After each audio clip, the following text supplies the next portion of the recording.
Bem, o título desta conferência é O Maior Convite. Trata-se de um convite que foi enviado a toda a humanidade, desde que todos os grandes eventos da vida de Jesus aconteceram. Em João 2,19, Jesus disse: "Destruí este templo e em 3 dias eu o levantarei." Agora, obviamente, o templo era um tipo e serviu como protótipo de quase tudo o que Jesus representava. E, em certo sentido, nós também podemos chegar a ser parte de um templo espiritual que Deus está preparando. E ele diz: "O que vencer, farei dele um pilar em minha casa, em meu templo." Portanto, há um templo espiritual que está sendo preparado. Mas aqui Jesus está falando de um templo, dizendo, este templo, e em 3 dias o levantarei. É claro, o templo era magnífico. Aqui temos uma réplica dele que foi construída em miniatura. Vocês podem encontrar esta réplica em Jerusalém. Os judeus responderam em João 2,20.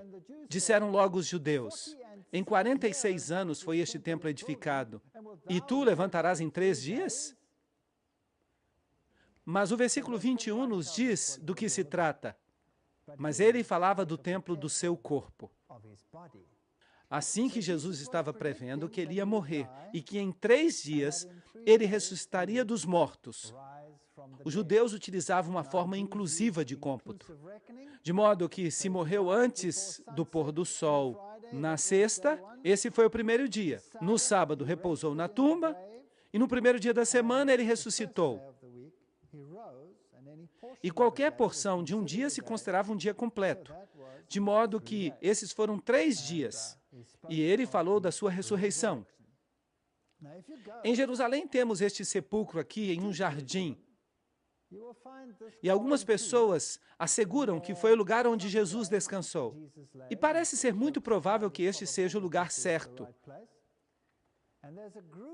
Aqui há um sulco, e neste sulco deve ter havido uma pedra grande, uma pedra plana, gigante, que pode ter sido empurrada para ser retirada. Era assim mais ou menos que parecia. É um lugar interessante, que foi descoberto com escavações arqueológicas. Quando encontraram isso, se surpreenderam, porque parece que tudo se encaixa perfeitamente. Em uma de nossas primeiras conferências, nós falamos do lugar onde Jesus caminhou.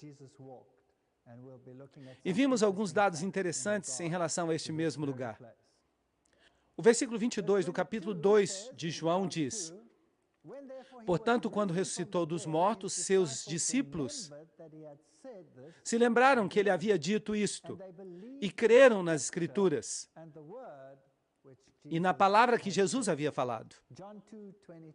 Agora, a que passagem da Bíblia estavam se referindo?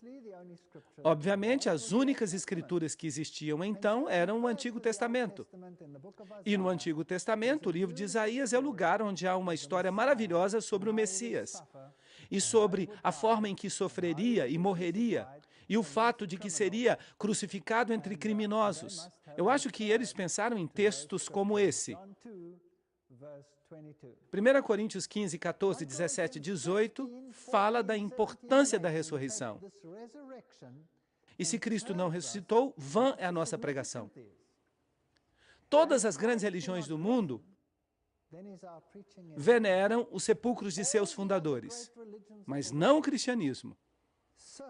O sepulcro de Cristo está vazio. E nesta passagem está escrito: se Cristo não ressuscitou, vã é a nossa pregação, vã é também a nossa fé. E se Cristo não ressuscitou, vossa fé é vã. Ainda estais nos vossos pecados. Porque somente por meio da morte e ressurreição de Cristo podem ser perdoados os meus pecados. E isto é algo que o mundo deve compreender. Porque existe um movimento hoje que quer que todas as religiões do mundo se unam, como se estivessem todas no mesmo nível. Mas se você tira esta frase, então a salvação já não faz sentido. Então, aqueles também que dormiram em Cristo pereceram. Ou seja, aqueles que morreram em Cristo estão esperando a ressurreição, que é garantida por meio da morte e da ressurreição de Cristo. Ele foi as primícias dessa ressurreição. Mas como ele pode ser as primícias se a Bíblia fala que ele mesmo ressuscitou outras pessoas? E o livro de Judas diz que Moisés foi ressuscitado. A verdade é que há pessoas no céu que nem nunca morreram, como Elias e Enoque. Então, como explicar que Cristo é as primícias? Havia a oferta mexida. E Cristo, como primícias, ressuscitou junto com os que saíram dos sepulcros que foram abertos. E inúmeras pessoas foram ressuscitadas dentre os mortos na ressurreição de Cristo. O que fazer com essas pessoas? Cristo é a garantia. Em outras palavras, ainda que algumas pessoas tivessem sido trasladadas antes da morte de Cristo, elas o foram pela garantia de que Cristo morreria e seria ressuscitado dentre os mortos e venceria o pecado. Então sua salvação dependia, igualmente a nossa, da morte e ressurreição de Cristo. Este homem vos foi entregue pelo determinado conselho e presciência de Deus. Percebem a presciência? Deus sabia que ia ter êxito. Ele podia ter falhado? Sim, ele podia ter falhado. Ele era completamente humano e completamente divino. Mas ele nunca usou sua divindade, nem uma vez sequer, para se proteger a si mesmo, nem uma vez. E assim que em sua forma humana, em sua humanidade, ele podia ter falhado, mas ele venceu onde Adão falhou. Este homem vos foi entregue pelo determinado conselho e presciência de Deus. Tomando-o vós, o crucificastes e matastes pelas mãos de injustos. Mas Deus o ressuscitou, de modo que somente em Cristo há salvação. Soltas as ânsias da morte, porque não era possível que fosse retido por ela. A esse Jesus ressuscitou Deus, do qual todos nós somos testemunhas. Atos 2, 23, 24 e 32. Será que podemos nós, hoje em dia, ser testemunhas da ressurreição de Cristo? Sim, podemos. Podemos porque somente em Cristo pode-se encontrar o tipo de transformação que vemos nas pessoas que o aceitaram e que o seguem em todos os seus caminhos. Sem Ele, é impossível. Pelo que Cristo deve estar vivo. E se você escolhe caminhar com Ele e ter uma experiência com Ele, então você vai saber que Ele não está apodrecendo num sepulcro, mas que Ele é aquele que ressuscitou dos mortos e está sentado à destra do Pai. E logo depois da ressurreição, Jesus dá a comissão. Ide e ensinai a todas as gentes, batizando-as em nome do Pai, do Filho e do Espírito Santo. O poder pleno da Trindade,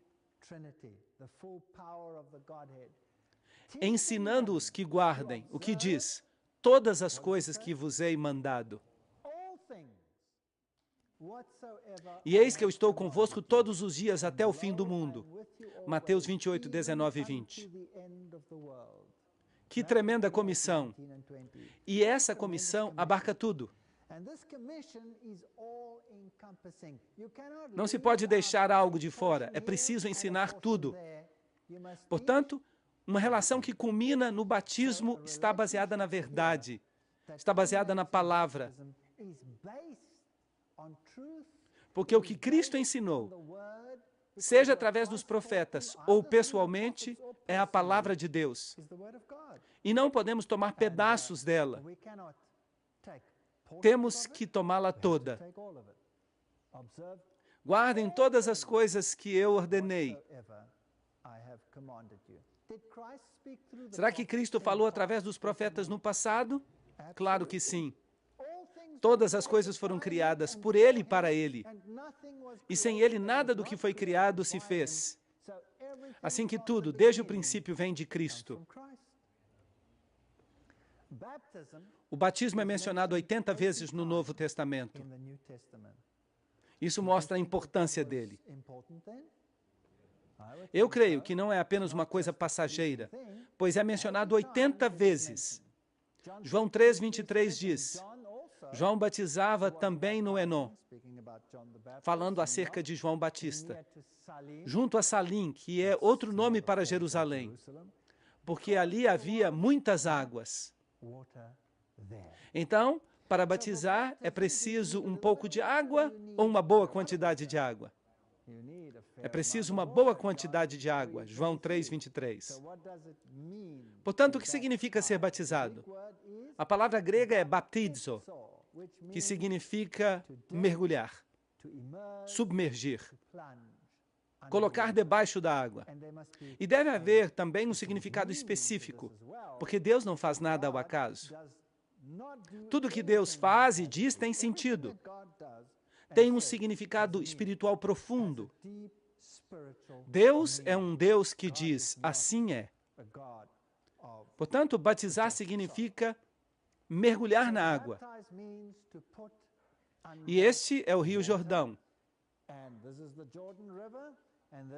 E aqui está o lugar onde João Batista batizava, porque havia muita água. Mateus 3, 5 e 6 diz, e vinha a ele toda Jerusalém e toda a Judéia e toda a província ao redor do Jordão, e eram batizados por ele no Jordão, confessando os seus pecados. Mas o que é o pecado? Nós já aprendemos sobre isso. O que é o pecado? A transgressão da lei. Assim que as pessoas que não viviam em harmonia com Deus vinham aqui, confessavam seus pecados, e o batismo era um símbolo da purificação do pecado. E vinham ali e eram convencidos, porque João Batista não falava palavras indecisas, ele falava palavras claras e cortantes, certo? E eventualmente o próprio Jesus veio a João Batista. E João Batista sabia que Jesus era o Messias. E disse a Jesus, eu não vou te batizar. Tu deves batizar a mim. Eu não sou digno de desatar as correias dos teus sapatos. E Jesus disse, por agora nos convém cumprir toda a justiça. E então João o batizou. Bem, agora temos uma pergunta. Se o batismo é um símbolo da purificação dos pecados, pelo menos é um dos símbolos, era necessário que Jesus se batizasse? Será que ele cometeu algum pecado? Não, ele diz, o diabo vem e tem quanto de mim? Não tem nada. Nenhum pecado. Jesus era o Filho de Deus, totalmente sem pecado e mancha. Por que então era necessário que se cumprisse toda a justiça e que Jesus também se submetesse à cerimônia do batismo? Porque Jesus não é apenas o nosso Salvador. Não é apenas o nosso Deus. Ele é também o nosso exemplo. Assim que Jesus nos deu o exemplo. E a Bíblia nos diz que se você segue a Cristo, você tem que caminhar como Ele caminhou. Assim que estudar a vida de Cristo é estudar o caminho cristão. E Cristo foi batizado. E Jesus, depois que foi batizado, Mateus 3,15, saiu logo da água.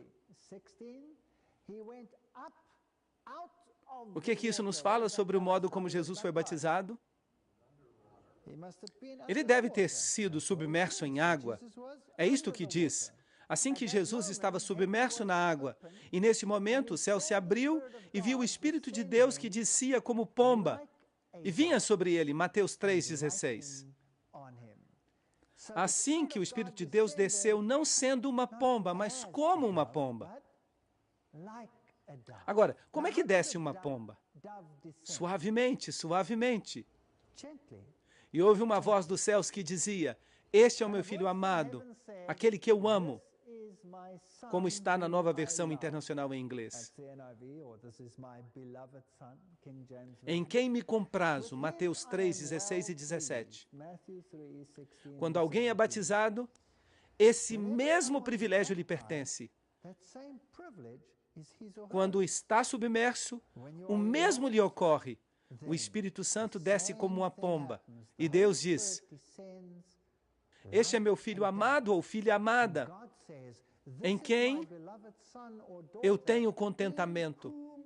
De maneira que a pomba não necessariamente significa literalmente uma pomba, mas os atributos de uma pomba. A função do Espírito Santo. E isto é algo que vale a pena estudar.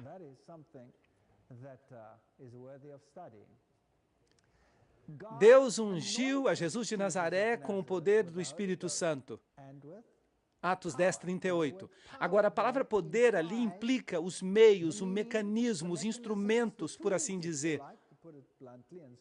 Para dizer de modo simples e sem rodeios.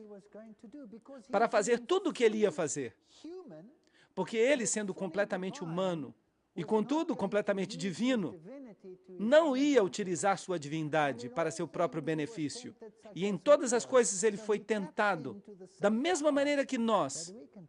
Mas ele recorreu ao mesmo poder a que nós podemos recorrer. E ele andou fazendo bem e sarando a todos os oprimidos do diabo, porque Deus era com ele. Atos 10, 38. De maneira que no poder do Espírito Santo, ele saiu fazendo bem e pregando o evangelho da salvação. Por 3 anos e meio.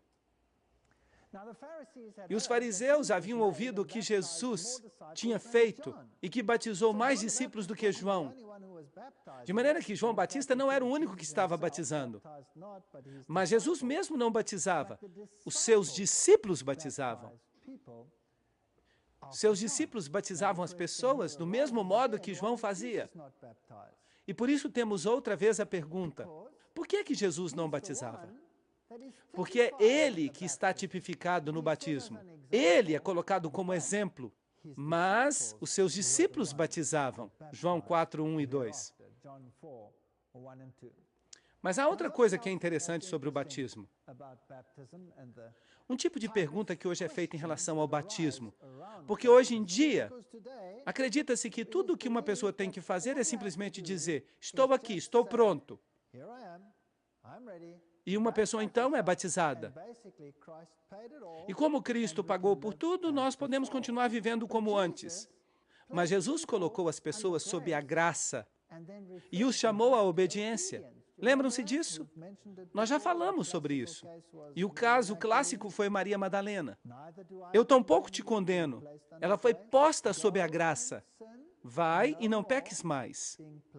Ela foi colocada de novo em obediência à lei. E nós temos esse caso particular deste alto funcionário, um tesoureiro de uma rainha. Era um eunuco, provavelmente um homem negro. Ele viajava pelo deserto, havia ido a Jerusalém, pois ele era judeu, um judeu devoto. E estava lendo a Bíblia quando Filipe lhe foi enviado. Atos 8, 26 e 28. O anjo do Senhor falou a Filipe, dizendo: levanta-te e vai em direção ao meio-dia, ao caminho que desce de Jerusalém a Gaza, que está no deserto. Então ele se levantou e foi. Se Deus fala alguma coisa, faça. E aqui um etíope, eunuco, de grande autoridade em virtude de Candace, a rainha dos etíopes, lhe ter colocado a cargo de todos os seus tesouros. De maneira que ele era ministro das finanças. Era isso que ele era.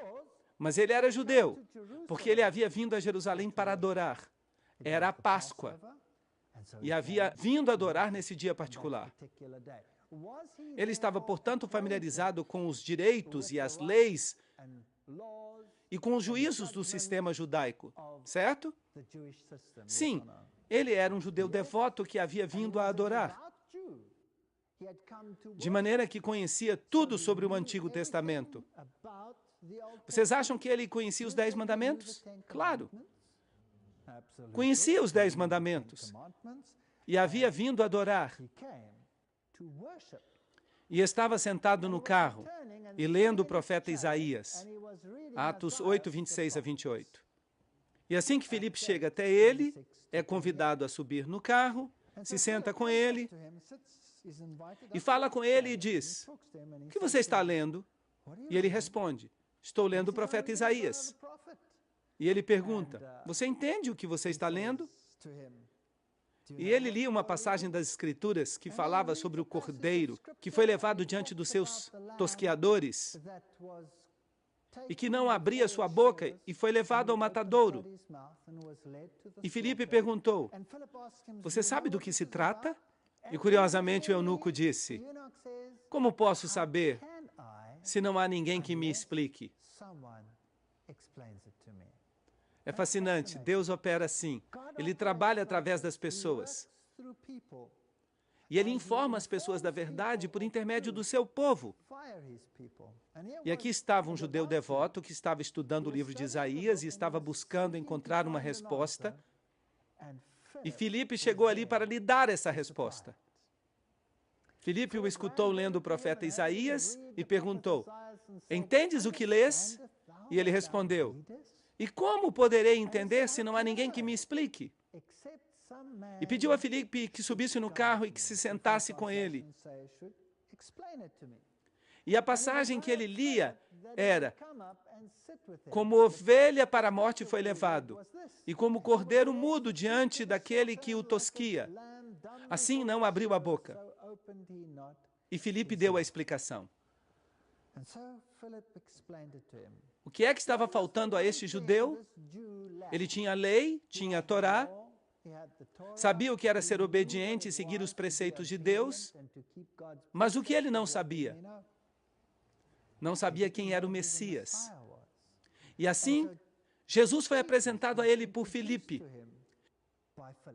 Quando se deu conta de que este cordeiro havia sido sacrificado, que era o Cordeiro de Deus que tira o pecado do mundo,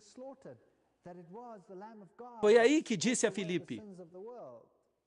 E indo pelo caminho, chegaram a um lugar onde havia água. E disse o eunuco: aqui há água, o que impede que eu seja batizado? E mandou parar o carro. Ele conhecia a lei, conhecia a Torá, e agora havia encontrado o tesouro do céu. Jesus Cristo, o Salvador. E por isso ele disse: o que impede que eu seja batizado? Agora, toda esta parte no livro de Atos está escrita numa estrutura de quiasmo. O que significa pergunta, resposta, pergunta, resposta, pergunta, resposta. Agora, se você tem uma das traduções modernas da Bíblia, será difícil você encontrar este versículo. Porque sua Bíblia terá o versículo 36 e o versículo 38, mas deixará de fora o versículo 37. Você pode comprovar isto se você quiser. Atos 8, versículo 37. E a pergunta a Filipe foi: o que impede que eu seja batizado? E Filipe disse: se crês de todo o teu coração, pode ser batizado. Uma resposta muito importante. De maneira que, qual era o pré-requisito para o batismo? Crer de todo o coração. E por que vocês acham que algumas traduções modernas preferem deixar fora este versículo? E dizem à margem que não estava no texto original, mas a estrutura de quiasmo, que é pergunta, resposta, pergunta, resposta, pergunta, resposta, seria destruída se deixássemos esse texto de fora. De maneira que este texto, tal como aparece nas versões mais antigas, nas boas traduções, deveria estar aí. E disse: se crês de todo o teu coração, podes ser batizado. E respondendo disse: creio que Jesus Cristo é o Filho de Deus.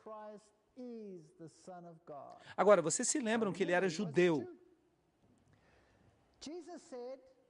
E Jesus havia dito, ensinando-lhes o quê? Vocês se lembram? Todas as coisas que vos hei mandado. Todas as coisas. Se me amais, guardareis os meus mandamentos. E hoje temos pessoas que não conhecem nada sobre as exigências de Deus e aceitam a Jesus como seu Salvador e pensam que podem seguir como antes, sem entrar em harmonia com os preceitos de Deus.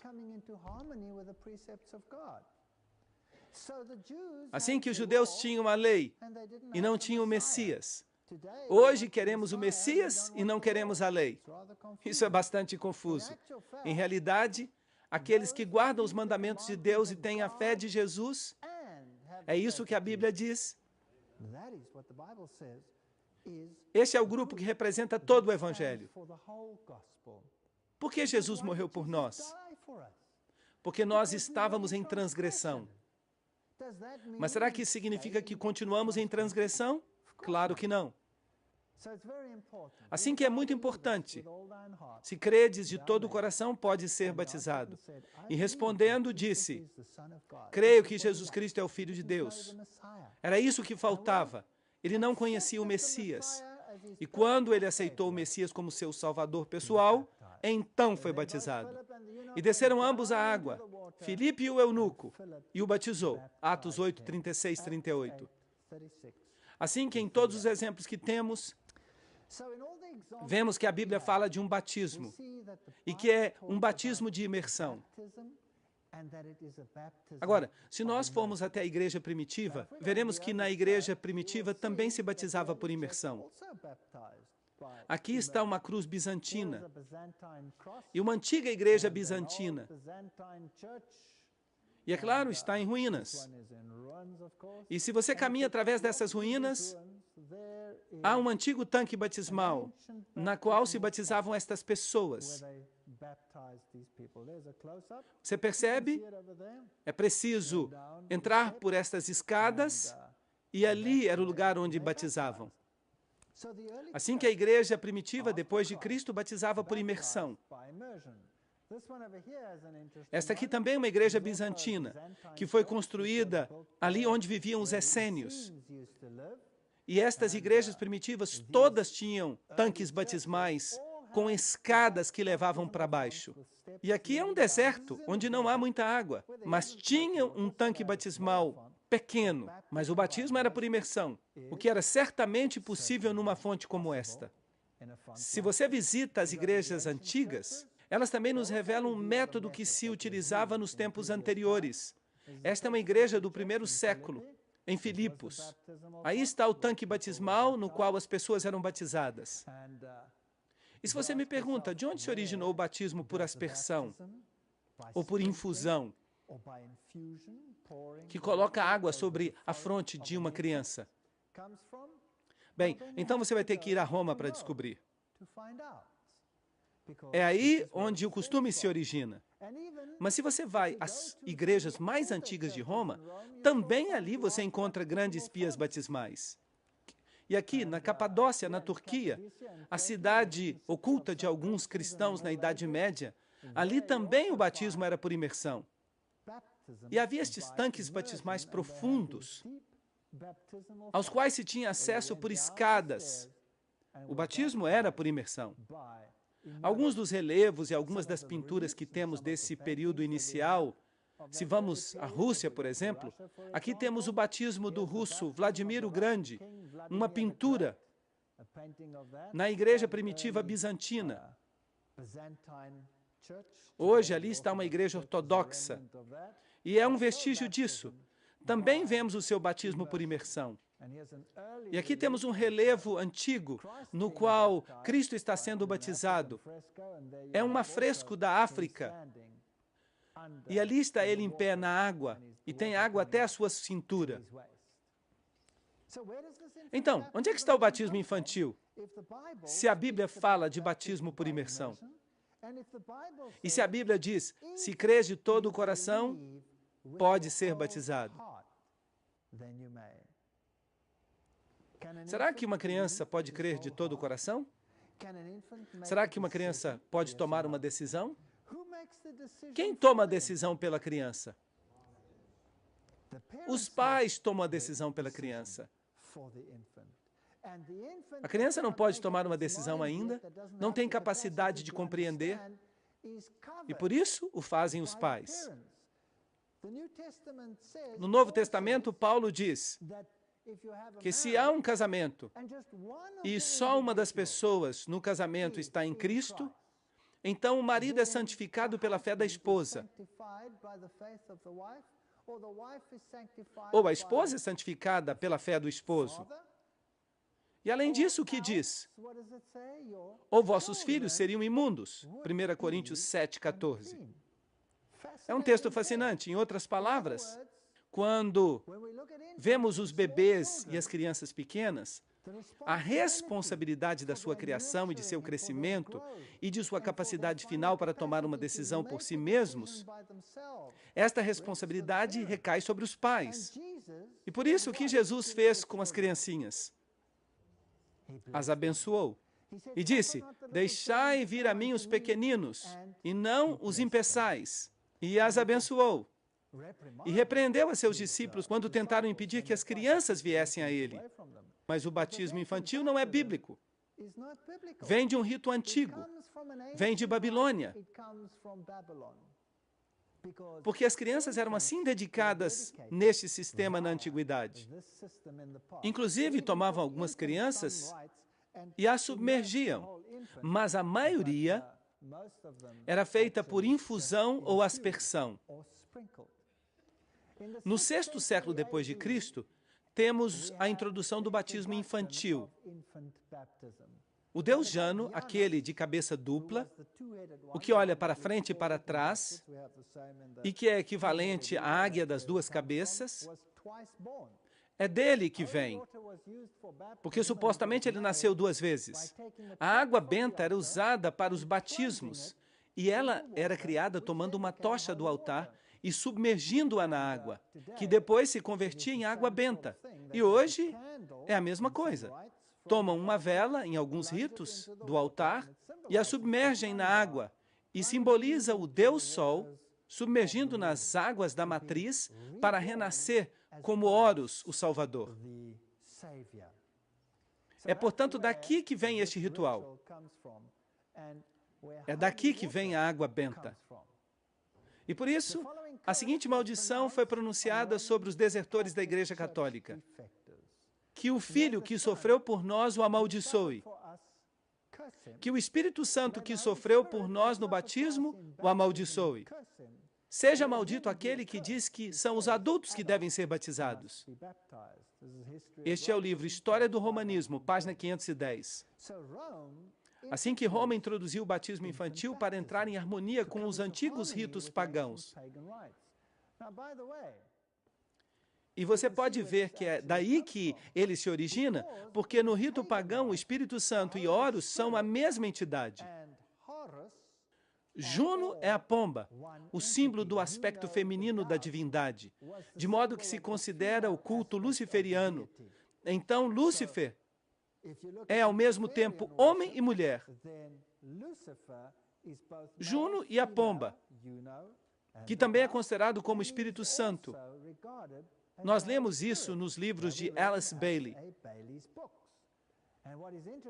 E o que é interessante aqui é que diz que todos são um. Que o Espírito Santo que sofreu por nós no batismo o amaldiçoe. Será que o Espírito Santo sofreu no batismo da Bíblia? Não, o Espírito Santo desceu suavemente como pomba sobre Jesus. Quem é que ia sofrer e morrer? Jesus ia sofrer e morrer. E certamente o batismo que teve lugar não reflete esse batismo, mas reflete a submersão e a morte do Deus Sol, mas não de Jesus Cristo. Assim que a maldição do catolicismo romano, ela se refere ao batismo de adultos e nos diz de onde ela vem. O cardeal James Gibbons, na fé dos nossos pais, responde a esta pergunta. Por vários séculos depois do estabelecimento do cristianismo, o batismo foi conferido por imersão. De maneira que Roma admite isso, que a imersão total era a forma através da qual o batismo era realizado.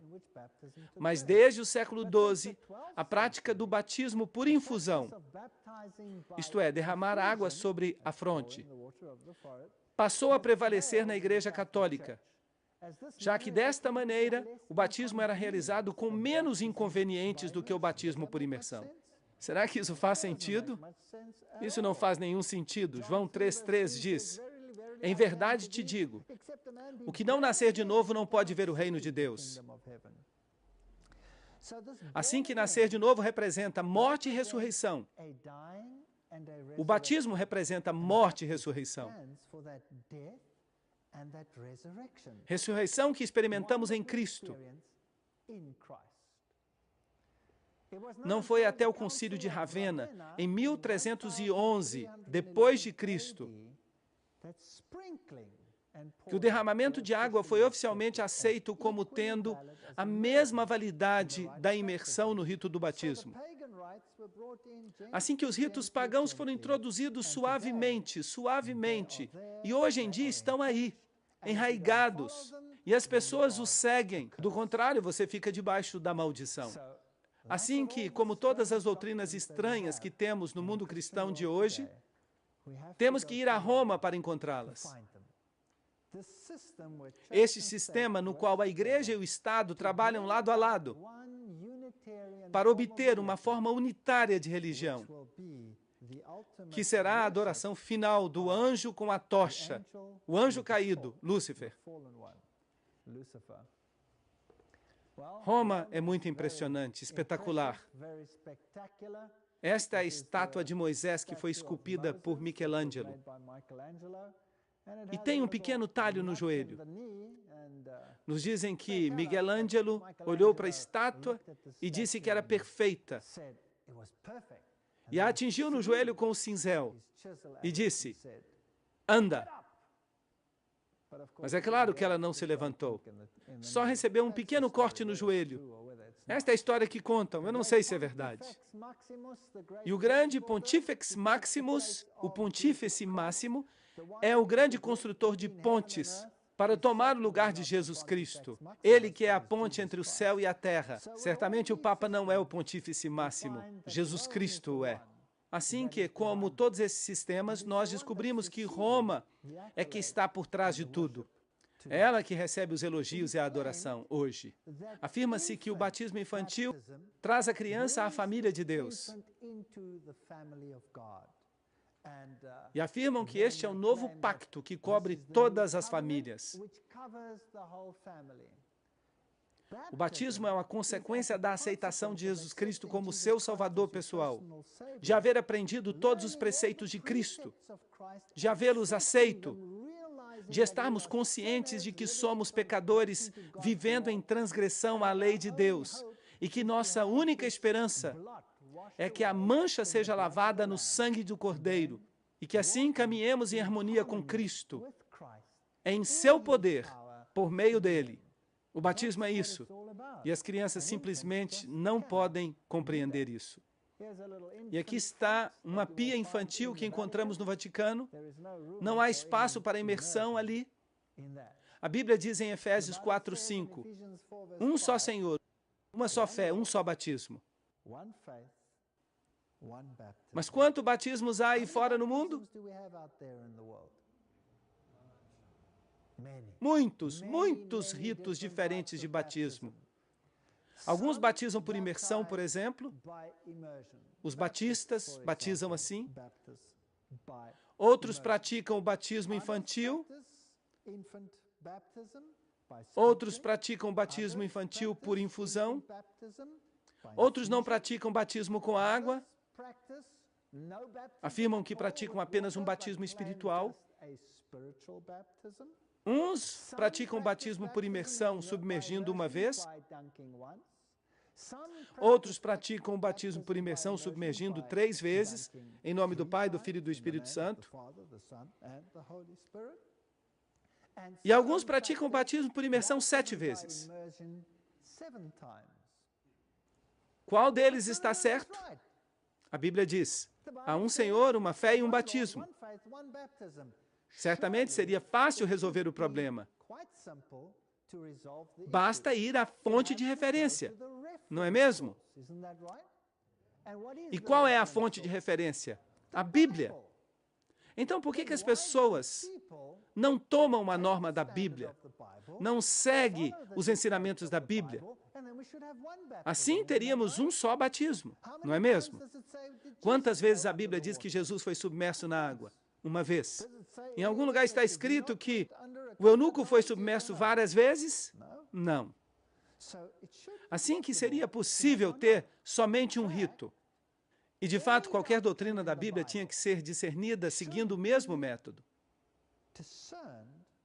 Se uma igreja diz que é de um jeito e outra diz que é de outro jeito, e as igrejas estão divididas todo o tempo sobre esses assuntos, certamente deveríamos ir à palavra de Deus e dizer: é isto que diz a palavra, façamos desta maneira.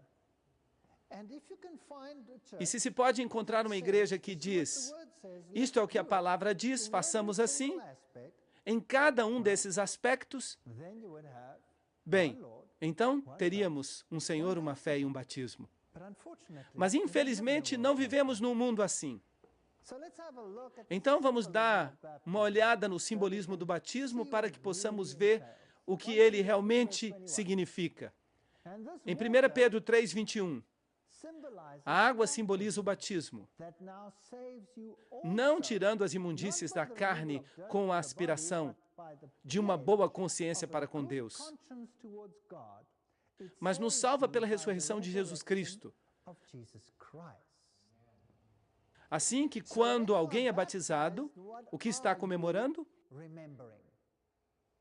A ressurreição de Cristo. Mas agora o mundo cristão lá fora quer se lembrar da ressurreição de Cristo fazendo o quê? Observando o quê? Observando o domingo. Isso não é bíblico, não é bíblico. Você comemora a ressurreição de Cristo mediante a participação no batismo. E sabem o quê? A Bíblia nos diz algo interessante. Ela nos diz que uma pessoa é batizada e ressuscita em Cristo. Será que Jesus também instituiu um mini-batismo para nos lembrar deste evento? Sim, ele fez isso. O lava-pés. E ele disse: fazei isso todas as vezes em memória de mim. Fazei o que digo, e bem-aventurado sereis se o fizerdes. O lava-pés é um mini-batismo que nos lembra do batismo do renascimento que tivemos. Em certo sentido, você caminha pela vida e recolhe um pouco de pó aqui, um pouco de pó ali. E o rito solene da comunhão, quando você participa do corpo e do sangue de Cristo, é acompanhado então do lava-pés. E a Bíblia diz claramente que temos que fazer isto. Bem-aventurados sereis se o fizerdes, João 13:17. Mas muito poucos o fazem. Em verdade te digo, que se não nasceres da água e do Espírito, não podes entrar no reino de Deus, João 3:5. Mas será que o homem que estava na cruz, o ladrão, vai estar no céu um dia ou não? Sim. Ele foi batizado? Não. Então, como pode esse texto ser verdade? Bem, se você não tem uma oportunidade de fazê-lo, Deus julgará a sua intenção, o seu coração. E o que sabe fazer o bem e não o faz, diz a Bíblia, isso é pecado. Tiago 4:17. Deus passa por altos tempos de ignorância, Atos 17:30. Devemos levar todas essas coisas em conta. Em verdade te digo que quem não nascer da água, se não tem a capacidade e sabe, deve nascer da água e do Espírito. Sem o Espírito, não pode entrar no reino de Deus. E isto é algo muito sério, João 3:5. Portanto, Se lemos sobre o que aconteceu na igreja cristã primitiva, quando essas conversões começaram a ocorrer, eles ficaram profundamente comovidos pelas palavras dos discípulos, depois de haverem crucificado a Jesus, e disseram: irmãos, que faremos? E Pedro lhes disse: arrependei-vos. Que significa isto? Dar a volta. Alguém ia numa direção e agora vai na direção oposta. Alguém estava em pecado e transgressão e agora vai para o outro lado. E seja cada um batizado em nome de Jesus Cristo. Atos 2, 37 e 38. Em outras palavras, a questão que está em jogo é que Jesus era o Messias, a quem eles haviam crucificado. Eles quebraram a lei e crucificaram a Cristo, porque a lei diz: não matarás. E eles o fizeram, de maneira que tiveram que se arrepender, tiveram que aceitar a Jesus Cristo como seu Salvador pessoal e tiveram que ser batizados. Atos 2, 38 e 39. Arrependei-vos e batize-se cada um de vós em nome de Jesus Cristo para perdão dos pecados e recebereis o dom do Espírito Santo. Pois a promessa é para vós e para os vossos filhos e para todos que estão distantes, para todos que invocarem o nome do Senhor nosso Deus. E algumas pessoas dizem que esse texto concorda com o batismo de crianças, mas não é isso que ele diz. Ele diz que quando se aceita Cristo, então será abençoado de acordo com o Antigo Testamento em milhares das suas gerações. Deus atua segundo a decisão que tomamos. Assim damos a Deus o direito de interferir na nossa própria vida e de nos proteger. E recebereis o dom do Espírito Santo, de maneira que, quando uma pessoa é batizada, ela recebe um dom especial. Antes disso, a pessoa pode receber impressões da parte do Espírito Santo. Pode ser conduzida pelo Espírito Santo. Mas, em seu batismo, a pessoa recebe o dom do Espírito Santo. E esta promessa é para vós e para vossos filhos, porque os filhos estão cobertos pela decisão e pela fé dos pais. E para todos que estejam distantes, para todas as pessoas, para todos aqueles que invoquem o nome do Senhor nosso Deus. Assim que esta promessa vale para todos. 1 Samuel 15, 22 diz: é melhor obedecer do que sacrificar. Assim que se Deus diz isto, e se Deus diz que uma pessoa teria que se arrepender e ser batizado, então é melhor fazê-lo.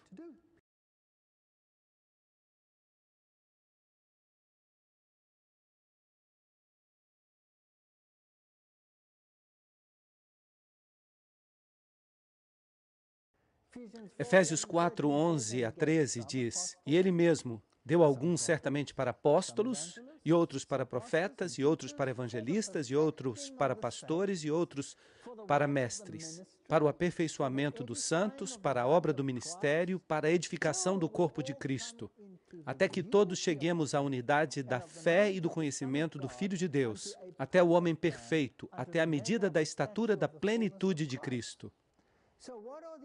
Então, qual é o propósito desses dons que Deus vai outorgar durante o batismo?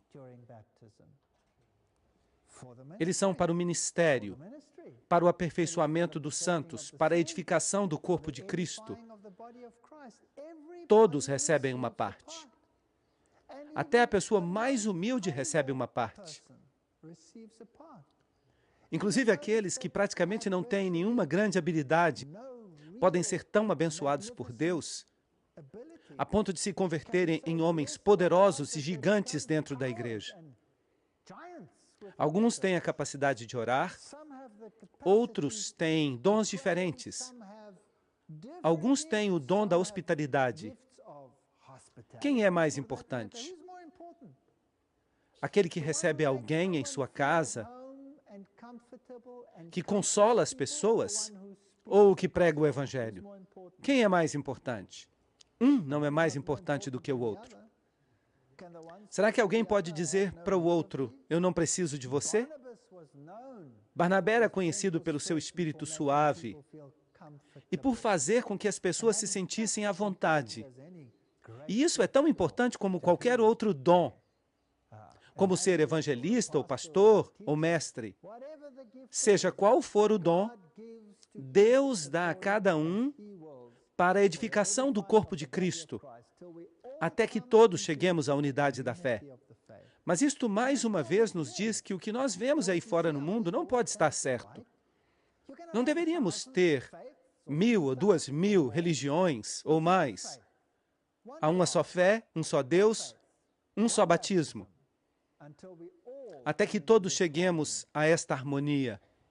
Porque da maneira que no corpo temos muitos membros, mas nem todos os membros têm a mesma função, assim nós, sendo muitos, somos um corpo em Cristo.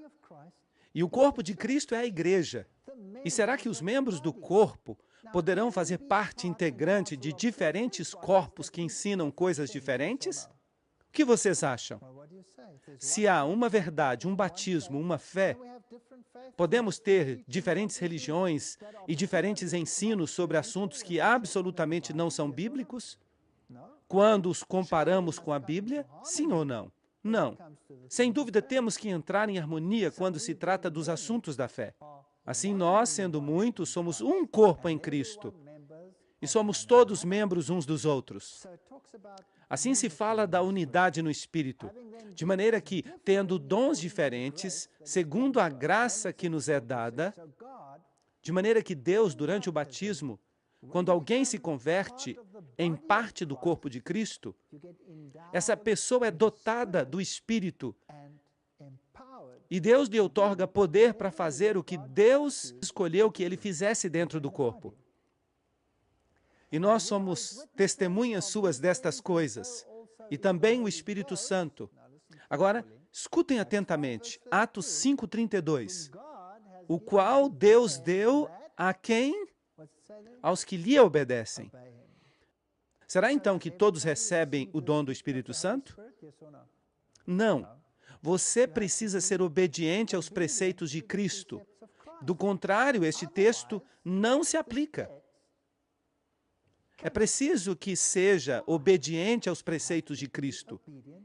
Assim que, em outras palavras, o eunuco era obediente aos preceitos das Escrituras, mas não sabia quem era o Messias. E hoje em dia, se aceitamos a Cristo como nosso Salvador pessoal, também temos que aprender a obedecer. É preciso ter as duas coisas. E este é um assunto muito importante, pois será um fator decisivo no final dos tempos. Ou não sabeis que todos os que fomos batizados em Cristo Jesus, fomos batizados em sua morte? Porque somos sepultados juntamente com ele para a morte pelo batismo. O batismo implica em morte? Sim, implica em morte. E, portanto, quando alguém está debaixo da água, a pessoa deixa de respirar. E isso simboliza a morte. Mas se continua sendo meramente um símbolo, então não é um batismo verdadeiro. Se eu morro a morte do homem antigo e ressuscito sendo o mesmo homem antigo, será que isso é um batismo genuíno? Claro que não. De maneira que, se não me ensinam os preceitos de Cristo, se não me ensinam a entrar em harmonia com Cristo, então essa morte e essa ressurreição não têm de fato sentido. É preciso que eu saiba como entrar em harmonia com Cristo. Ou não sabeis que todos que fomos batizados em Cristo Jesus fomos batizados em sua morte, porque somos sepultados juntamente com ele para a morte pelo batismo? Agora, vocês sabiam que o mundo muçulmano acusa o cristianismo de ser uma religião fácil? Porque tudo o que temos que fazer é nos ajoelharmos e dizer: bom, Senhor, perdoa-me. E logo a pessoa se levanta e pode fazê-lo novamente. E se a pessoa é católica, ela pode ir ao sacerdote e pode confessar os pecados, e eles desaparecem. E a pessoa pode cometê-los de novo. Pode voltar a confessá-los, pode cometê-los de novo, pode voltar a confessá-los, e a pessoa sempre pode depender dessa confissão. E se uma pessoa está em pecado quando morre, a pessoa recebe a extrema unção. Em alguns casos, até mesmo depois de morrer, e tudo fica eliminado. Isso não é cristianismo, isso é paganismo, e não é certo. Os muçulmanos ensinam que se alguém faz alguma coisa errada, essa pessoa paga o preço imediatamente. Se se trata de um ladrão, cortam-lhe a mão. E se a pessoa rouba 2 vezes, vai ser difícil roubar uma terceira, porque lhe cortam as 2 mãos. É isso que ocorre em alguns dos países muçulmanos. Então, a pessoa paga pelo que fez, e, portanto, essa é uma retribuição verdadeira da transgressão. O cristianismo é uma religião fácil, eles dizem. E é verdade que o cristianismo falso é, porque a pessoa abusa da graça de Cristo como uma desculpa para seguir levando o estilo de vida que tinha antes. Mas será que isto é certo? O verdadeiro cristianismo exige uma pena de morte, de tal maneira que a pessoa morre e é sepultada com ele por meio do batismo na morte,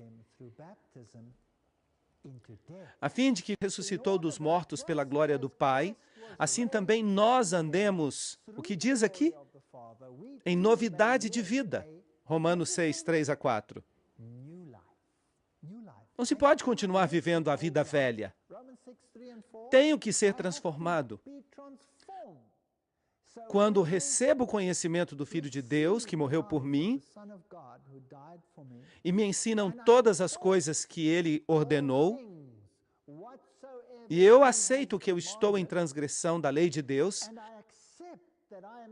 e aceito o dom da salvação em Jesus Cristo, eu sou então batizado, sepultado com Cristo no batismo. Assim que quando Jesus morreu, potencialmente toda a humanidade morreu com ele. E quando ressuscitou, potencialmente toda a humanidade ressuscitou com ele. Mas Deus honra o nosso livre-arbítrio. Quando escolhemos segui-lo, aceitamos esse rito de morrer em Cristo e ressuscitar em Cristo, recebemos uma nova vida. Nós renascemos. E a menos que recebamos esta nova vida, nós não somos salvos. Temos que entrar em harmonia com Cristo. E Cristo obedeceu aos mandamentos do seu Pai, certo? Então, será que devemos observá-los nós também? Sim. A obediência é um pré-requisito. Mas as pessoas não querem isto hoje em dia. Elas querem uma graça barata. Dizem, tudo o que tenho que fazer é crer e eu sou salvo. Sim, é preciso crer, mas se não há obediência, então a pessoa continua como transgressor da lei de Deus. E se quebra um mandamento, quebra todos. E será julgado pela lei de Deus. Jesus disse aos que dizem, Senhor, Senhor, por acaso não fizemos maravilhas em teu nome? Expulsamos demônios e fizemos todas estas coisas? E Jesus lhes diz, afastai-vos de mim, vós que obrais a maldade. E aqui, a palavra maldade é a palavra grega anomia, que literalmente significa a quebra da lei de Deus. Hoje em dia existe uma doutrina que se chama anomianismo, que significa eliminar a lei de Deus, anomia. Não se pode ter uma coisa sem a outra.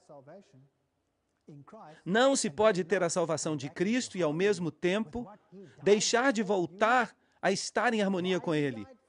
Esta é a razão pela qual Ele morreu por nós. Por que, então, Ele morreu? Para nos salvar.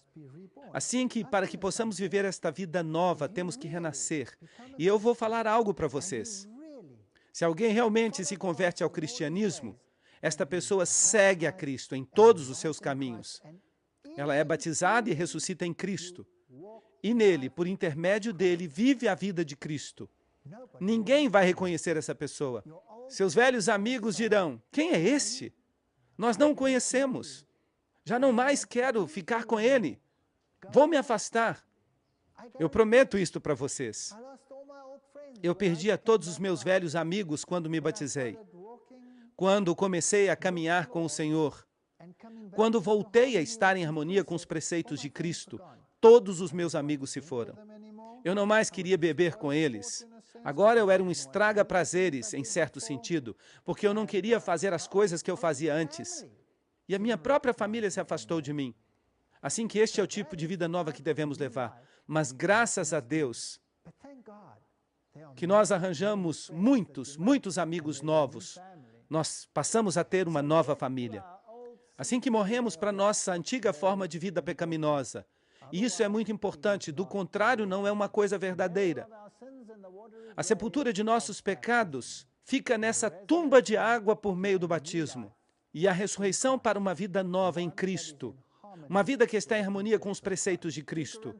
2 Coríntios 5:17. De modo que se alguém está em Cristo, é uma nova criatura. Totalmente nova, totalmente nova. As coisas velhas passaram e eis que todas as coisas se fizeram novas. Somos totalmente diferentes. Será que vai haver divisões no lar se uma pessoa aceita e a outra não? O velho marido não vai mais reconhecer a esposa. Ou a esposa não vai reconhecer o marido. Quem é você? Eu já não o reconheço. Você está tão diferente. Você mudou completamente. O que aconteceu? E muitas vezes, essas pessoas nem querem reconhecer isso. E somente a oração e a paciência e a bondade podem fazer frente a um problema como este. Sabendo isto, que o nosso velho homem foi crucificado juntamente com ele, para que o corpo do pecado seja destruído, a fim de que não mais sirvamos o pecado. Isto está muito claro em Romanos 6:6. Jesus pagou toda a nossa dívida. Não há nada que eu possa fazer. Ninguém pode guardar a lei de Deus completamente. É impossível. Será que isso é bíblico ou não? Não. Não devemos servir o pecado. Mas posso fazê-lo por minha própria força? Não. Somente em Cristo. Mas posso deixar de roubar, posso deixar de mentir, posso deixar de fazer trapaças, posso deixar de olhar as coisas que não deveria olhar, porque eu tenho poder sobre o meu pescoço, não é verdade? Assim também, considerai-vos mortos para o pecado. E se você quer morrer para o pecado, deve saber o que é o pecado. Porque por meio da lei vem o conhecimento do pecado. Romanos 3:20. Assim que se quero morrer para o pecado, devo conhecer a lei. Assim que hoje em dia temos um problema totalmente diferente do que o eunuco enfrentou. Ele conhecia a lei, mas não conhecia a Cristo. Hoje conhecemos a Cristo, mas não conhecemos a lei. De maneira que temos que entrar na plenitude da estatura de Cristo. Assim também, considerai-vos mortos para o pecado, mas vivos para Deus em Cristo Jesus, o nosso Senhor. Romanos 6:11. Morremos com Cristo no rito do batismo. Somos ressuscitados como uma nova pessoa, totalmente nova, brilhantemente nova. Mas se você compra um carro novo, quantos defeitos o carro tem quando você o compra? De fato, se você pega o seu carro novo, um pequeno amassado ali, o que você vai dizer ao vendedor? Que é isto? Mas depois de conduzir o mesmo carro por 20 anos, já ninguém mais se importa. Mas quando o carro é novo, as pessoas são muito exigentes, não é verdade? Assim como está brilhantemente novo, quantos amassados pode haver num carro novo? E o que acontece se você está dirigindo esse carro e começa a ouvir um barulho? Você volta logo à concessionária e pergunta, o que está acontecendo? Eu pensava que era um carro novo. Novo significa novo. Uma pessoa totalmente nova. Quantos defeitos, quantos pecados, quantos problemas tem esse indivíduo? Não tem nenhum. Tudo acabou. Você se apresenta diante de Deus como se nunca tivesse pecado.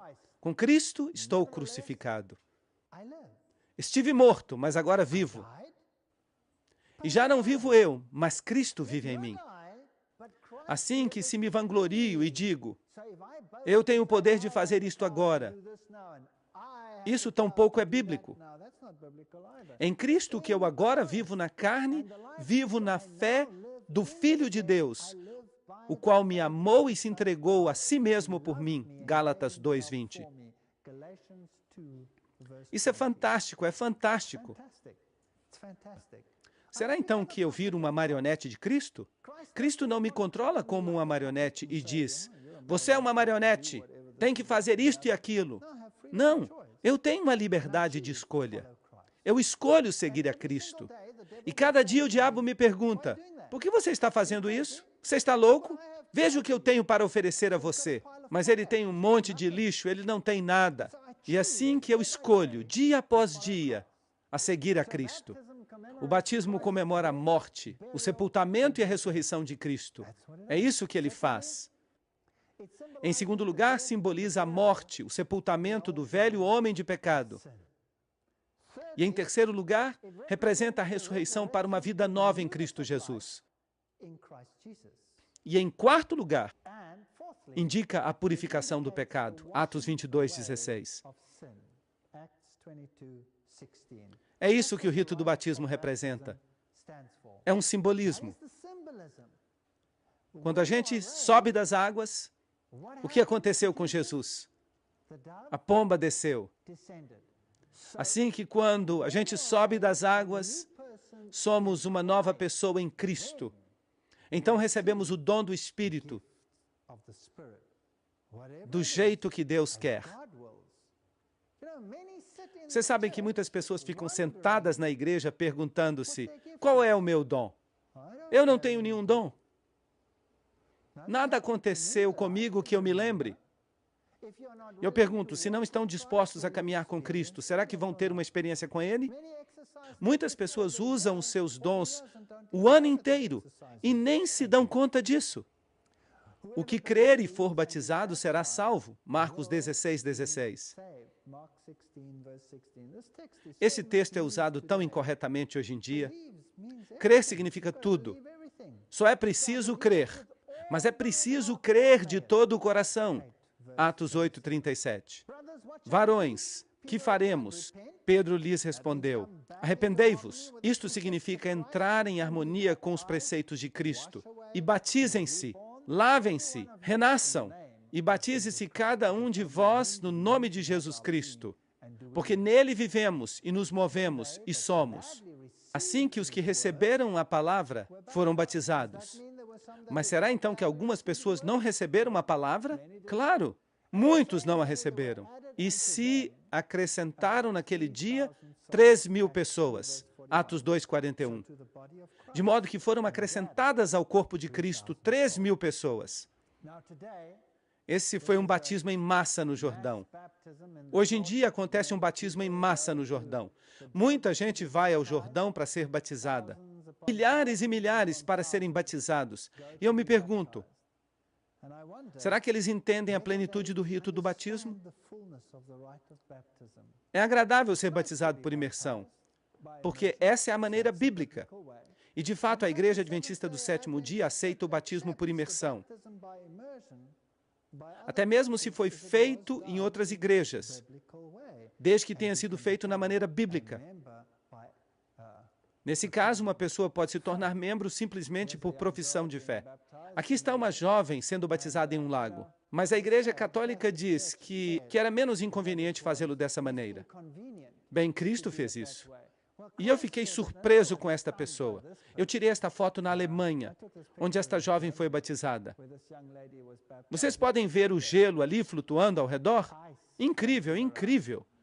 Essa é uma determinação em ser batizada. Concordam comigo? Isso é determinação. Vamos dar uma olhada nos passos para a salvação. Vamos ver isso de acordo com a Bíblia. Número 1. A pessoa tem que aceitar. A pessoa tem que aceitar o sacrifício de Cristo, Romanos 3:23. A pessoa tem que crer que Ele é o caminho, a verdade e a vida. E tem que crer que esta é a forma de fazê-lo, Atos 16:31. Número 3, a pessoa deve confessar, 1 João 1:9. E deve haver uma decisão, Apocalipse 3:20. Devemos ter todos estes 4 componentes. Romanos 3:23 diz: porquanto todos pecaram e estão destituídos da glória de Deus. Todos somos pecadores, portanto todos devem nascer de novo para entrar no reino dos céus. É preciso ser uma pessoa nova, uma pessoa em harmonia com Cristo, porque ninguém vai entrar no céu de outra maneira. Portanto, é preciso nascer de novo, pois todos pecaram. Atos 16:31 diz: e eles disseram: crê no Senhor Jesus Cristo e serás salvo, tu e tua casa. A fé abarca os filhos. Maravilhoso. Todos pecaram. E é preciso que eu o aceite. E devo crer nos méritos de Cristo. Eu tenho que confessar os meus pecados. Se confessarmos os nossos pecados, Ele é fiel e justo para nos perdoar os nossos pecados. De modo que, se tem um batismo sem confissão, será que isso vale? Não. E eu os limparei de toda maldade, 1 João 1,9. Eis que estou à porta e bato. Se alguém ouvir a minha voz e abrir a porta, entrarei em sua casa e cearei com ele e ele comigo. Apocalipse 3:20. É isso que eu mais gosto no caráter de Deus. Ele não força ninguém. O que ele faz? Ele está à porta e bate. Ele não arromba a porta para entrar. Então, o que a pessoa deve fazer no final das contas? A pessoa deve aceitar o convite. Deve abrir a porta e convidá-lo a entrar em sua vida. Agora já sabemos o que significa o batismo. Significa também que passo a fazer parte da Igreja de Cristo quando sou batizado? Porque por um Espírito somos todos batizados. Não 10 Espíritos, não 20, nem 1000, nem 2000. Um Espírito. Somos todos batizados em quantos corpos? Em um corpo. Quer que sejamos judeus ou gregos.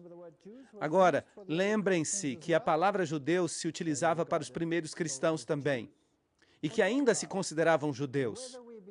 Quer que sejam servos ou livres, pois a todos deu de beber de um mesmo Espírito. 1 Coríntios 12:13. Só há uma verdade, não há 10 verdades, milhares de verdades. E o Senhor acrescentava a cada dia à igreja os que eram salvos. Atos 2:47. Assim que quando alguém aceita o rito do batismo, quando alguém aceita Jesus como seu salvador pessoal, quando alguém se batiza, a pessoa se converte e passa a fazer parte do corpo de Cristo. E este corpo de Cristo, que doutrinas ensina? Todas as doutrinas. Porque por um só Espírito fomos todos batizados em quantos corpos? Em um corpo. E Ele é a cabeça do corpo que é a igreja. Colossenses 1:18. Sim, o batismo por imersão é pessoal, mas também é corporativo. Quer dizer que a pessoa passa a fazer parte do corpo de Cristo. Mas, e essa história do rebatismo? Se uma pessoa foi batizada, mas digamos que não foi batizada da maneira que está de acordo com a totalidade do princípio bíblico, o que acontece então? Será que deve ser batizada de novo? Vamos ver o que ocorreu em Atos 19:1-5. Paulo, depois de passar pelas regiões superiores, chegou até Éfeso. E falando a certos discípulos, lhes disse: recebestes o Espírito Santo quando crestes? Eles haviam aceitado a Cristo, eram crentes. E eles lhe disseram: nem sequer ouvimos que há um Espírito Santo. E então lhes disse: em que, pois, fostes batizados? E eles disseram: no batismo de João. Agora, João pregou o batismo de arrependimento. Mas o batismo em Cristo implica em fazer parte do corpo de Cristo e receber o dom que lhe outorga poder para pregar a Cristo. E disse Paulo: João batizou com o batismo de arrependimento, dizendo às pessoas que crescem naquele que viria depois dele, isto é, em Jesus Cristo. E quando ouviram isto, foram batizados no nome do Senhor Jesus. Atos 19:1-5. E algumas denominações dizem que, bem, isso significa que só devemos batizar no nome do Senhor Jesus. Mas o próprio Senhor Jesus disse: batizem em nome do Pai, do Filho e do Espírito Santo. Esta é a parte messiânica.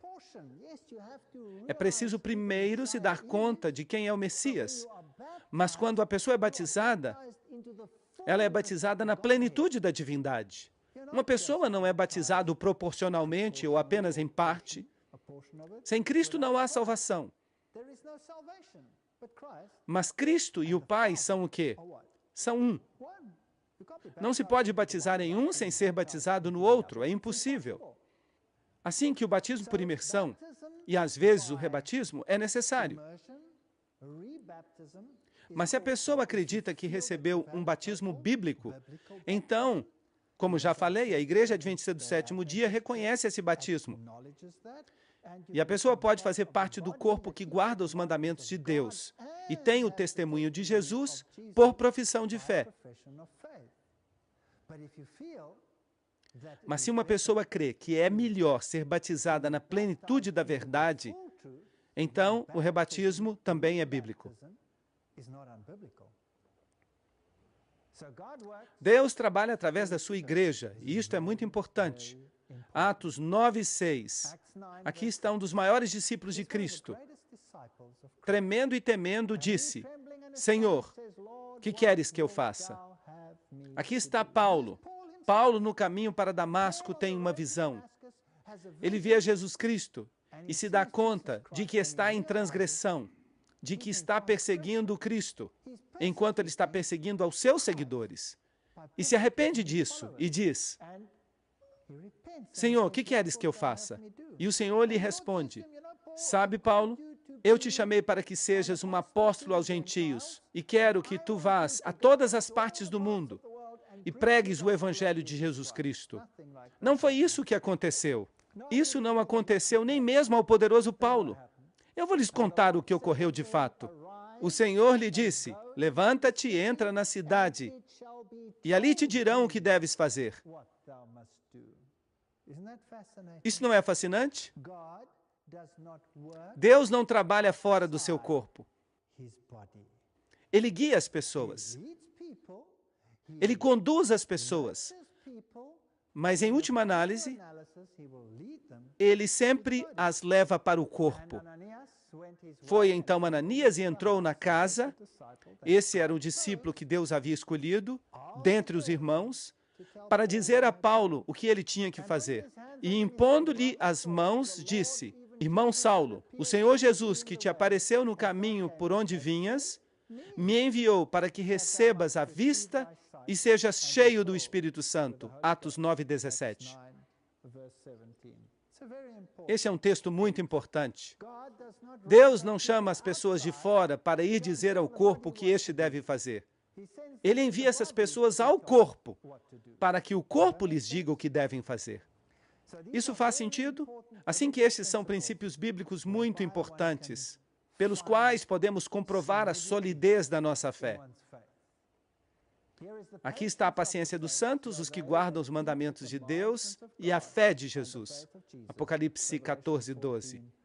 No final dos tempos, Deus operará para que haja um corpo que não apenas pregue o batismo por imersão e a salvação em Cristo, e em Cristo apenas, mas que também ensine todas as coisas, todos os preceitos de Cristo.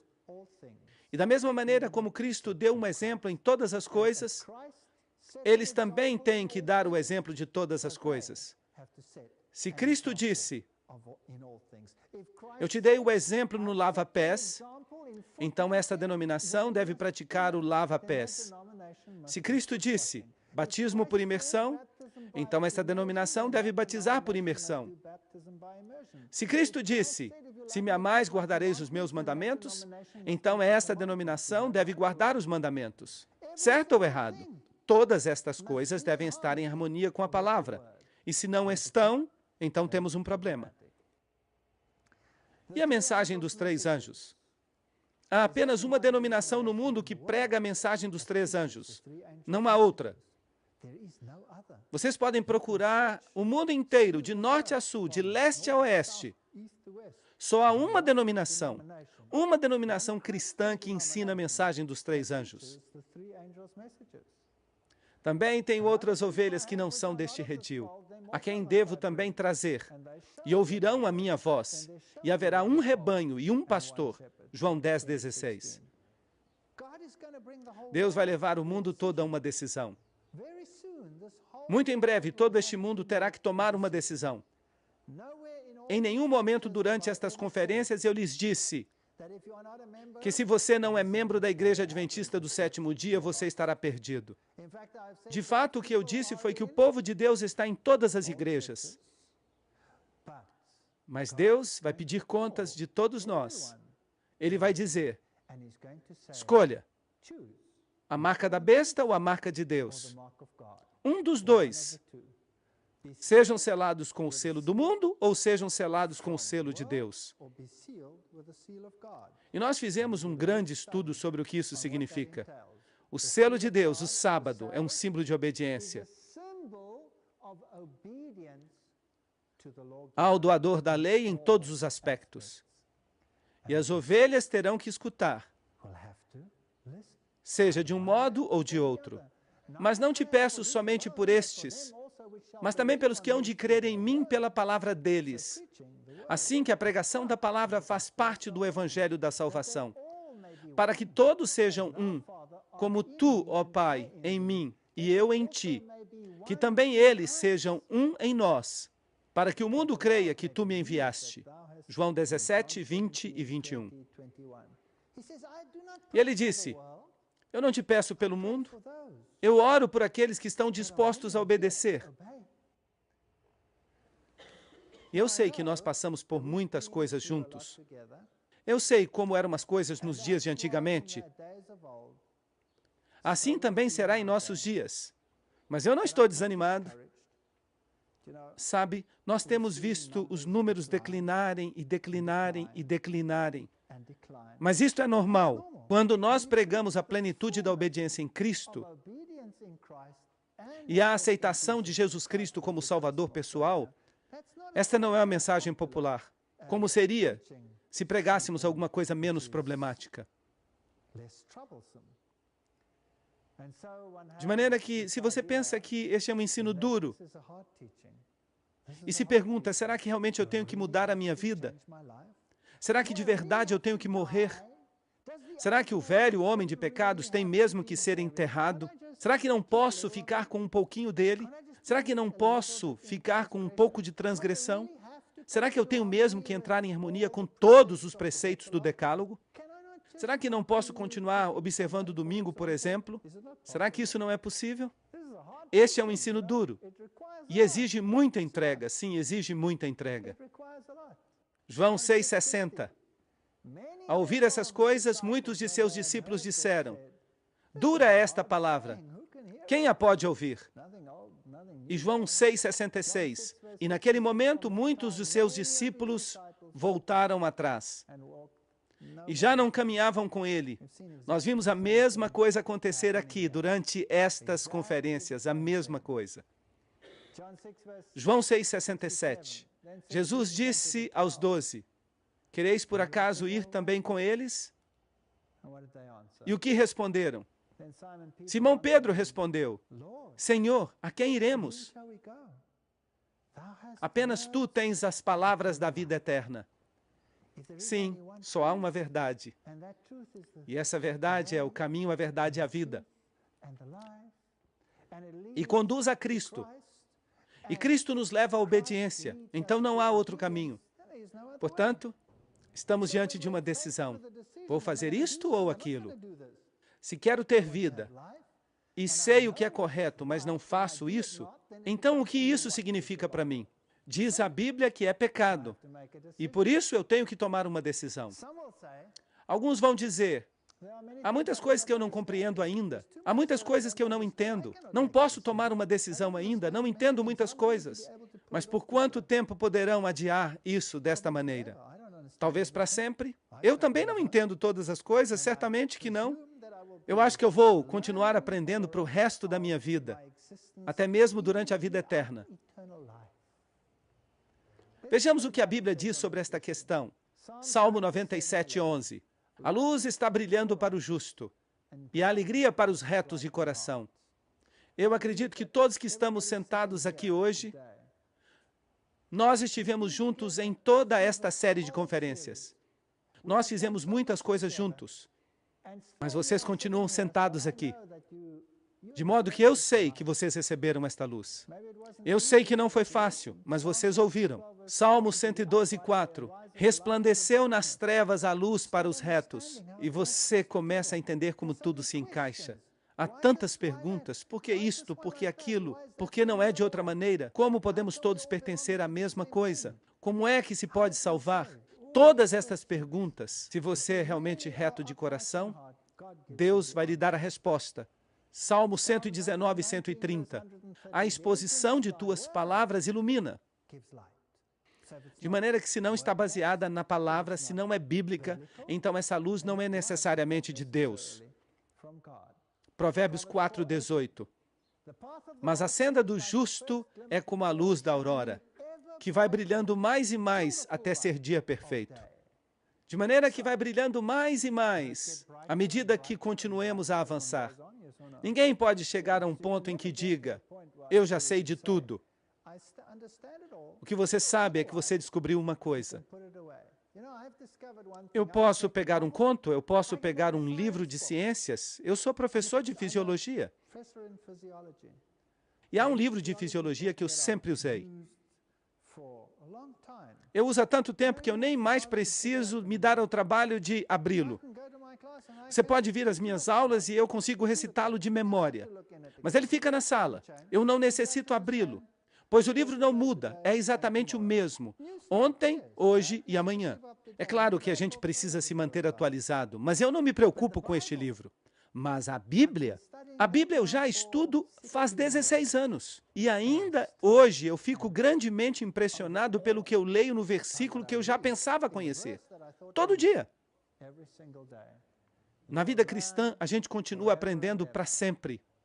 Então, esta desculpa de não seguir a Cristo, enquanto não tenhamos um conhecimento completo, ela nunca será superada, a menos que demos um passo pela fé. Nenhum dos sacerdotes e dos governantes creu. E esta é uma pergunta importante. Se isto é verdade, quantas conferências nós tivemos juntos aqui? Até me esqueci, são umas 30 e poucas. E cada uma delas parecia ser a verdade, certo? Será que alguém pode levantar a mão? Quantos concordam que era verdade? Eu já vejo algumas mãos levantadas. Agora sim, parece mesmo que era verdade. Era verdade. Então, onde estão os peixes grandes? Por que não estão aqui? Onde estão os demais? Onde estão os teólogos, os sacerdotes, os pastores? Por que não se apressaram a vir aqui se isto é verdade? Parece que o mundo não muda mesmo. No passado, tampouco eles vieram. João 7,32. Os principais dos sacerdotes enviaram sentinelas para que o prendessem. Nem sequer se incomodaram em ir ouvi-lo. Enviaram alguém em vez disso. Vão e prendam este homem. Ele é irritante. Vocês sabem o que eu mais gosto na fé que eu professo? É que eu não tenho que ocultá-la. Eu posso entrar num local público, posso reservar a maior sala do mundo, e posso estar aí e posso pregar. E ninguém poderá me dizer que não é assim, porque eu nunca disse uma palavra de mim mesmo. Eu simplesmente coloquei uma citação atrás da outra na tela. Não foi isso que fizemos? E como vocês reagiriam então se alguém lhes dissesse, não deem ouvidos a ele? E se Roma viesse aqui e me condenasse dizendo, como se atreve este homem a dizer estas coisas? E se me prendessem por dizer estas coisas? Tudo o que eu lhes diria é, nunca disse uma palavra. Foram eles mesmos que as disseram. Vão prender a eles e não a mim. Foram eles que disseram. Então, esta fé não é algo que eu tirei do ar. Está baseada no fundamento bíblico. E eu a posso defender em todas as partes. Não tenho que ficar batendo de porta em porta como um ladrão, passando um folheto para obrigá-los a fazer isto ou aquilo. Eu não os forcei a estar aqui. Estão todos sentados aqui por seu livre-arbítrio, escutando e comprovando versículo depois de versículo, revisando. Eu tenho aqui uma carta de uma pessoa que foi comprovar essas coisas na internet. Será que isso é mesmo assim? E eu gosto disso. E ela fez uma pesquisa sobre o dia escuro, procurou a data e, incrível, ali estava. O dia escuro da Nova Inglaterra, até o dia de hoje, sem uma explicação. E as pessoas vêm a mim e me dizem, sim, eu confirmei. Cada palavra. Mas os chefes dos sacerdotes enviaram os oficiais para detê-lo.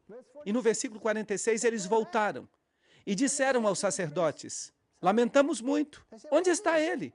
Nós os enviamos para detê-lo. E eles disseram, é que ninguém nunca falou como este homem. Ninguém nunca. Ninguém nunca lhes deu tanta coisa para pensar como Jesus. No versículo 47, então também vocês se deixaram enganar? Responderam os fariseus. Acaso creu nele algum dos governantes ou dos fariseus? Bem, estamos no mesmo barco, infelizmente. Até nos tempos bíblicos, alguns fariseus e escribas creram, mas a maioria não creu.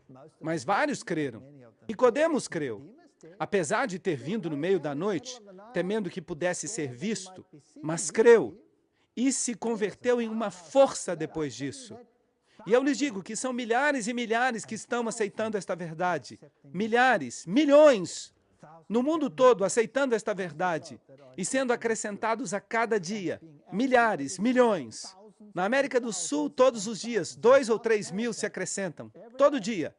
Agora, façam uma soma com o passar do tempo. Milhões de pessoas estão vindo para a verdade. Se vocês fizerem um levantamento e averiguarem quantos adventistas do sétimo dia há, vocês vão descobrir no levantamento que há mais adventistas do sétimo dia do que nos livros da igreja. Isso é fascinante. Se um governo faz um levantamento em seu país perguntando a que denominação você pertence, há mais adventistas do sétimo dia nesse país do que nos livros da igreja. O que isso diz para vocês? Que no seu coração eles aceitaram esta verdade, mas que ainda não deram o último passo. Há igrejas completas, incluindo o pastor, igrejas completas que estão vindo para esta verdade.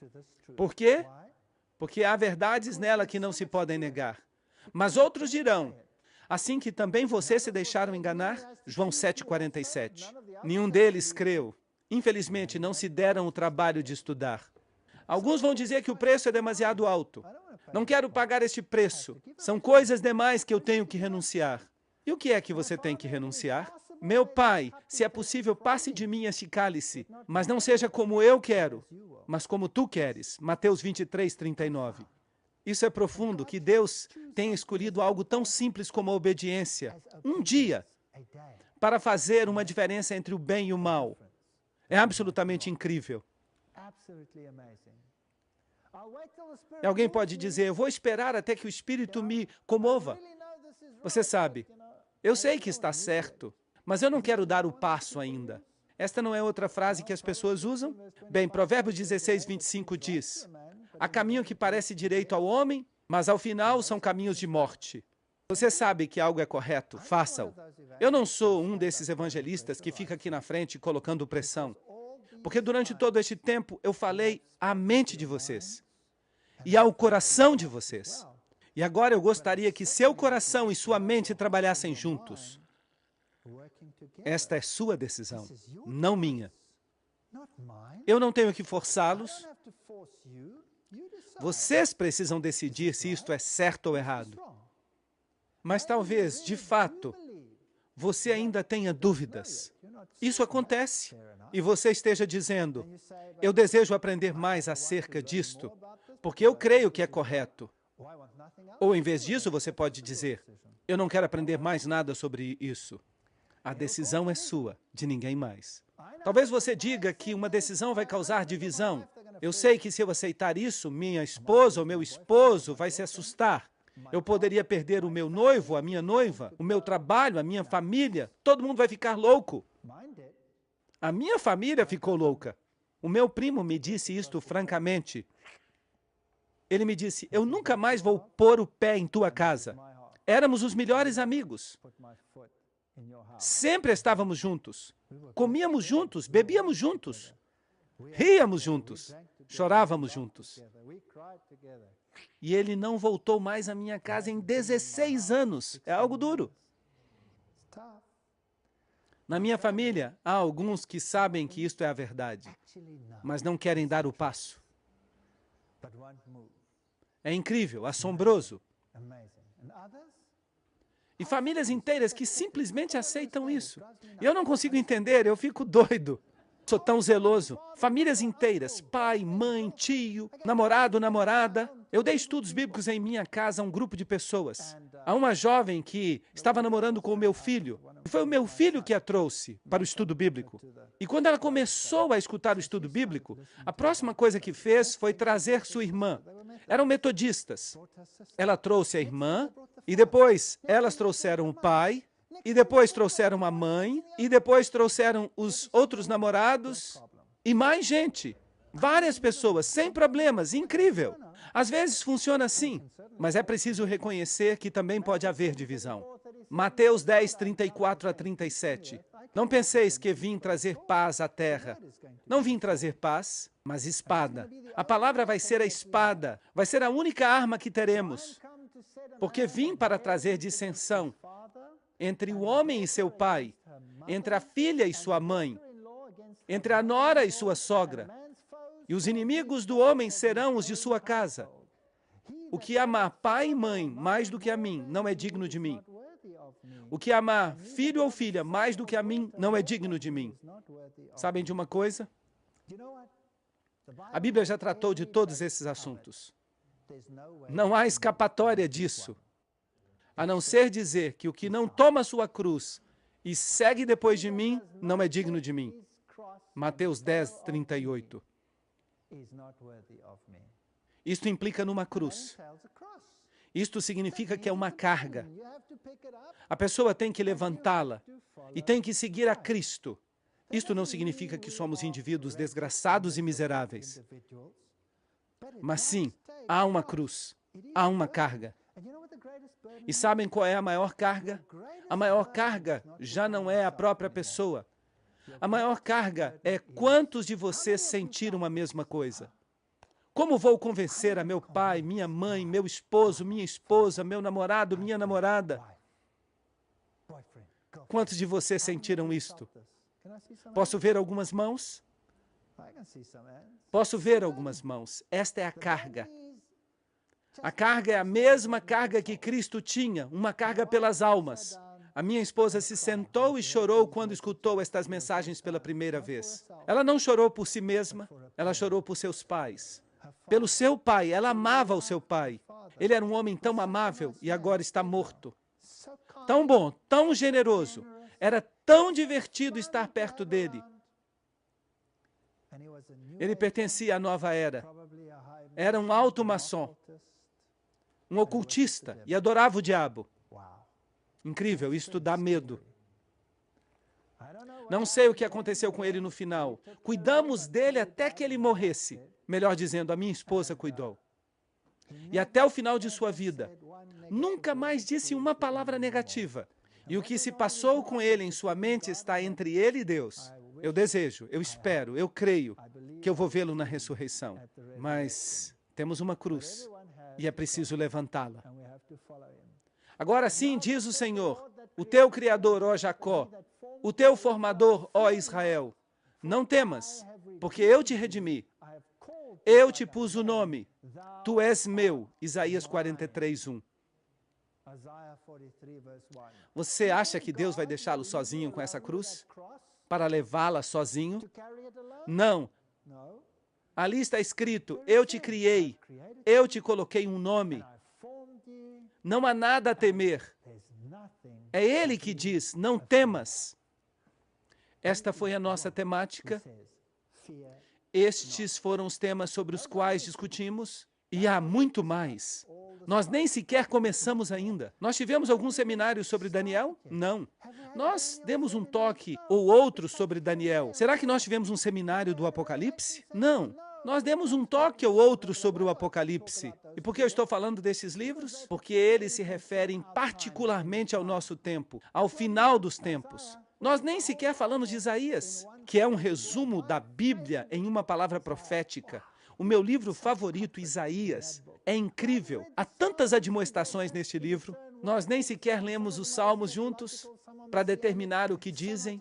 Alguns deles são escatológicos, alguns deles são messiânicos, alguns deles são consolatórios, alguns falam sobre o significado do arrependimento, mas nós não lemos a Torá juntos, não fizemos nada disso. Nós demos uma visão panorâmica sobre esses preceitos e princípios, Há muita coisa ainda para aprender e vocês vão continuar aprendendo mesmo depois que eu for embora. Eu não vou estar aqui, mas não sou eu em quem vocês estão interessados. Vocês estão interessados em Jesus Cristo. É Ele que realmente importa. E quando vocês passam a fazer parte de um corpo, vocês servem a Jesus Cristo. Você não fica olhando ao redor dizendo, aquela pessoa está fazendo isso, aquela outra pessoa está fazendo aquilo. Não é da nossa competência saber se as pessoas estão fazendo bem ou não. A nossa competência, a nossa tarefa é seguir a Cristo e seguir os seus preceitos e entrar em harmonia. E isso significa que eu posso ir ao meu irmão e dizer, irmão, por que você continua fazendo isso quando a Bíblia em realidade diz isto e aquilo? Em amor, nós podemos fazer isso. Não há nada de mal nisso. Não esperem a perfeição, mas esperem a verdade. E não se deem por vencidos, até que hajam encontrado toda a verdade. Sigam a Cristo e Ele vai ajudá-los. Não temam, Ele os redimiu. Assim que nós não terminamos todos os assuntos ainda, mas nós chegamos num ponto no qual podemos tomar uma decisão. Por isso, eu gostaria de convidar a todos os que tomaram uma decisão, a todos que chegaram à conclusão de que isto é verdade, eu gostaria de convidá-los a que fiquem no final desta conferência para que possamos discutir como vocês poderão continuar. Para onde ir depois disto? O que fazer para cumprir com o rito do batismo? Ou se você não está pronto ainda, o que deve fazer? Onde você pode obter mais coisas? Não podemos simplesmente fugir do corpo de Cristo. Atos 2:47. Eram acrescentados a cada dia. Portanto, eu gostaria de convidar a todos os que estão convencidos e que ouviram esta verdade até agora, a que fiquem aqui depois que terminarmos. E vamos falar brevemente, apenas brevemente, com respeito ao que fazer no caminho daqui por diante. E alguns de vocês sentem que talvez estejam prontos para o batismo. Eu quero unir-me ao corpo. Outros talvez se sintam de maneira diferente. É somente uma decisão, mas antes disso, oremos. Pai Celestial, graças, Senhor, pela verdade. Graças pela palavra que é verdade. Desde a primeira página até a última. E graças pelo exemplo que Tu has dado em Cristo Jesus. Ajuda-nos a manter os olhos fixos em Ti e a seguir-Te em toda obediência. Senhor, por favor, entra no nosso coração e na nossa mente e ajuda-nos a tomar decisões corretas, a fim de que Te sigamos por onde quer que Tu nos guies, e não aos lugares onde os homens tentam nos levar. Graças por cada uma das pessoas que esteve aqui a cada noite. E graças, Senhor, porque Tu estás falando ao nosso coração. Senhor, há muitos que conheceram esta verdade, que a conhecem faz anos, incluindo eu mesmo. E eu, Senhor, esta noite, juntamente com eles, quero voltar a entregar a minha vida a Ti e dizer, Senhor, se por acaso eu tropecei ao longo deste caminho, se eu cometi erros, por Tua graça, Senhor, eu Te peço que ainda que o homem justo caia às vezes, que Tu o levantes de novo, e que aqueles que querem entregar suas vidas a Ti, Senhor, nesta noite, em nome de Jesus. Amém.